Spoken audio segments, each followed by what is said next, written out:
we're very, very excited for this conversation with Aarti Holla-Maini, the Executive Director of the United Nations Office for Outer Space Affairs. That's quite a mouthful, as I've been given permission to say UNUSA.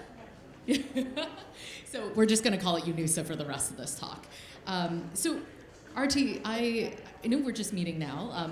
So I run a deep tech venture fund that actually invests in telecommunications and space technologies. So this is a topic that I think is very dear to both of our hearts, and I'm really excited to have conversations around how policy and governance and technology can scale access to these critical technologies. So as humanity enters a new era where space is no longer the domain of a few, but shared global infrastructure, we will focus this conversation around how Aarti's office is governing, improving access, and deploying these types of technologies in a sustainable way. We're going to go through three main topic areas around how geospatial technologies and space infrastructure can advance multilateral access to satellite data, telecommunications infrastructure, and orbital assets that build resilience. So Aarti, I'm going to start with the first question, which is around space as the next pillar for global development. You've called for a reframe of space, not as a frontier, but as shared infrastructure. What does it look like for space to become a recognized pillar of sustainable development, just like energy or health? Thank you very much. Thanks for having me here. My thanks to Public Foundation for inviting me. I wish I could delete the outer in the title of my office, because I think that's where the problem starts. People assume that people assume that space is about space. And in fact, this office was set up back in 1958 as the custodians of the peaceful uses of space. What are we referring to? We're talking about space for the Sustainable Development Goals. If most people have heard about space, it might be because of the 1969 moon landing. It might be because of the landing on the south side of the moon by Chandrayaan in 2023. It could be because of the space tourism that started in 2021. But people do not know about space because of the fact that 245 schools in rural Kenya are connected, and kids are having their learning age leapfrogged by 18 months over 1 year just by accessing STEM education online thanks to satellite. They don't know about the fact that we are producing digital twins for islands like Tonga to enable them to simulate the impacts of sea level rise. They don't know that there are floating hospitals that are scouring the fjords of Bangladesh, providing healthcare to people who would otherwise never have access to doctors and healthcare. There are a myriad of case studies all around the world where space and space technology, services, and data are really enabling the SDGs, but most people have never heard of them. I would never push for space to be the 18th Sustainable Development Goal, because we need to break down these silos. Space underpins all of the SDGs. It underpins a massive economy all around the world. You know very well about that as an investor. And we really need to break down those silos and foster a greater understanding of the role it can play. Aarti, what I've really appreciated in all those examples is how you demonstrate, what you're showing us is that space is not just a resource or infrastructure for developed nations. It is a platform that's enabling all of the SDGs. What is one narrative shift that you think multilateral institutions need to make to treat space not as niche or outer technology, right, frontier technologies, but as something that is necessary for everybody? I think the fact that space can enable so much means that it needs to be embedded by design into policy making. Let me give you one concrete example. In Peru, they faced a tremendous problem of IUU fishing, illegal, unregulated, unreported fishing. They were losing $300 million a year. They put a law into place saying that all fishing vessels entering Peruvian waters have to keep their automatic identification system switched on, which is enabled by satellite, and they enforce this by looking at them using satellite imagery, SAR, high-resolution satellite radar imagery. In 1 year, they saw the number of illegal vessels go down from 200 to 40. Tremendous achievement, brilliant for Peru. But this is a global problem, this is a global challenge. Now that problem simply goes to the neighboring countries and elsewhere. So we need policymakers, governments, to really knock their heads together and start talking about how do we enforce compliance with rules in so many different fields to achieve our national objectives, be they in the field of healthcare, education, environmental crime. I could go on and on. Well, this is a good segue towards the next topic, which is around just practical access for developing nations. The impact of space-based data is clear. You've given so many important examples around how space is enabling institutions and systems of governance all around the world, but access is not equal. How can countries without space programs, especially the SIDS and the LDCs, begin to build sovereignty and resilience using space assets today? Yeah, that's a great question. So you don't need to be a spacefaring nation. You don't need to have satellites in space in order to benefit from space solutions and data. The strength of space, the strength of satellites, is that they can see the entire globe. There are no boundaries in space, and there is no boundaries to the ability to access their services. The boundaries that exist are a lack of awareness, often affordability, but it starts really with awareness. We come across countless nations who don't know that satellite solutions can help them. The Secretary General was in the Pacific Islands a couple of years ago, and Norway has invested, I think it was $40 million in very high resolution imagery bought from a commercial company, which normally, because it's commercial, it has a price. It's high resolution, therefore it has a higher price.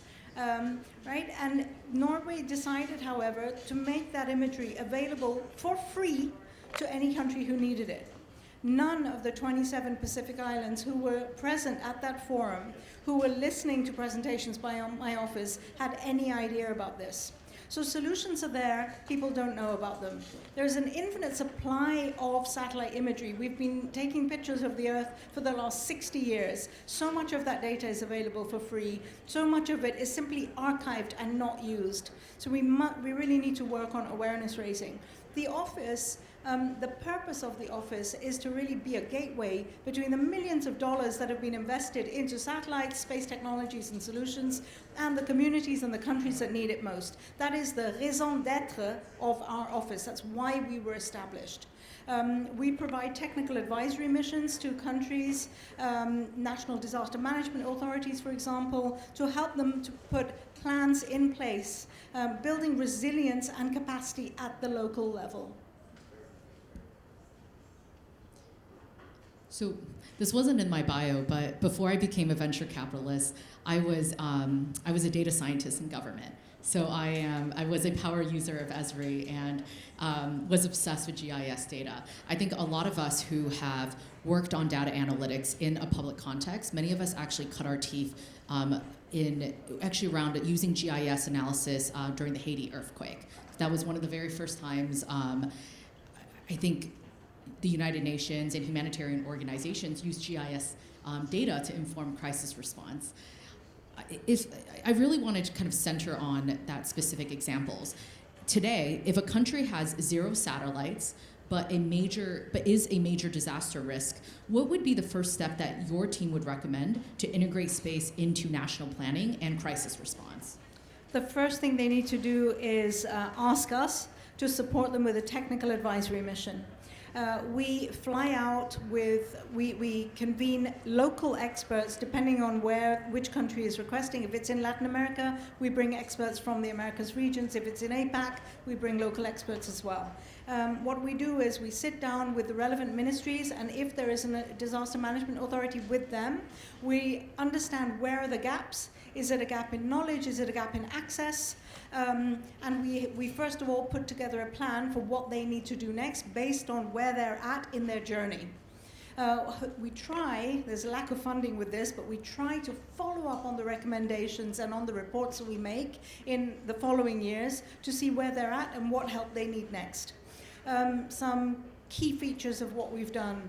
help countries understand how to trigger the International Charter on Space and Major Disasters, help them become authorized users of the Charter, facilitate access to satellite imagery, which otherwise for them would be either too expensive or not accessible because it's military or it's commercial or whatever, and train them how to use it. This is not about giving. It's about enabling, empowering, training, building capacity at local level, as I said. Thank you. And I think you touched on a really important role around even the ownership of space architecture, right? Because we do live in a unique paradigm right now where most satellite infrastructure is either military or commercial. And so this is a great transition to the next topic, which is around the role of multilateral architecture and your leadership, UNUSA's leadership. So UNUSA sits at the unique intersection of space governance, sustainability, and development systems. What is your vision for the global architecture that ensures space-based tools are embedded in multilateral decision-making, not just science or commercial missions? Yeah, we spend so much time celebrating the next new space mission and the billions of dollars that go into new satellites. We don't spend enough time focusing on the users and those who need the solutions that come from space. And I do think space agencies need to make a shift and stop talking to science ministries and start talking to the ministries of education, the ministries of health, development, and so on and so forth. Right now, my office is secretariat to COPUS, that's a Committee on the Peaceful Uses of Outer Space, in charge of space governance, the legal frameworks, the space treaties, and so on. My vision, however, would be that that committee starts really focusing on what are the national priorities and objectives of the member states. Where is the shared will to move, and in which area? Is it education? Is it healthcare? Is it the oceans?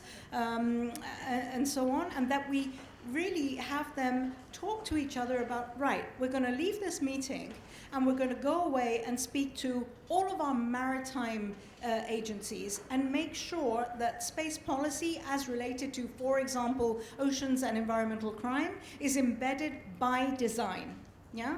There is no other forum or group of people who are going to have that conversation about space solutions. It is the Committee on the Peaceful Uses of Outer Space. But right now, they're very busy with space governance and also only looking at space applications at the highest level, like midterm review of the 2030 agenda, and not really doing a deep dive on the different space applications that exist, and there are so many of them.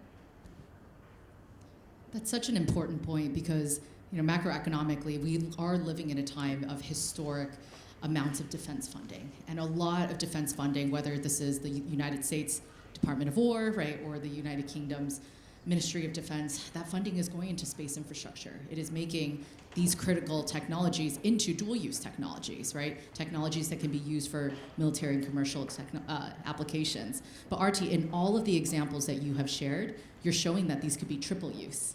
These are technologies that may be funded commercially by VCs like myself or by the military, but they could also be used to further peace.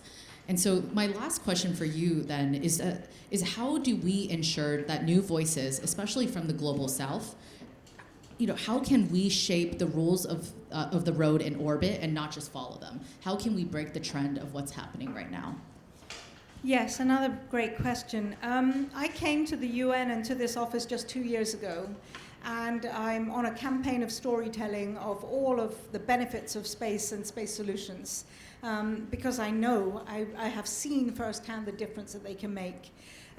We need to make sure that those stories really reach the countries who need them most. We had the SIDS here and the 3 ambassadors. None of those, the 3 countries that were represented are members of the Committee on the Peaceful Use of Outer Space.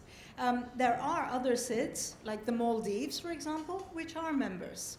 We need a maximum of countries to join the committee, to make their voices heard, and to hold the major spacefaring nations accountable to make sure that the benefits from the investments that those countries have made are really reaching those who need them. So I would encourage this network, whoever has a network and is speaking to the SIDS and to the LDCs, to encourage them and ask them, are you a member of COPWAS? Do you know about UNUSA, the United Nations best kept secret in my view? And are you asking them for the services that they provide, be it digital twins, technical advisory missions for disaster risk reduction and preparedness, technical advisory missions in space law, because we need to uphold the rule of law in space and make sure it doesn't become a Wild West. So that's what I would say. Well, Executive Director, it's such an honor to have you here. I really look forward to collaborating with you more. And for all of you in the audience, I really hope, I encourage you all to make sure that UNUSA is not the best kept secret, right? But one of the best things about the United Nations. So please help us spread the word. Thank you.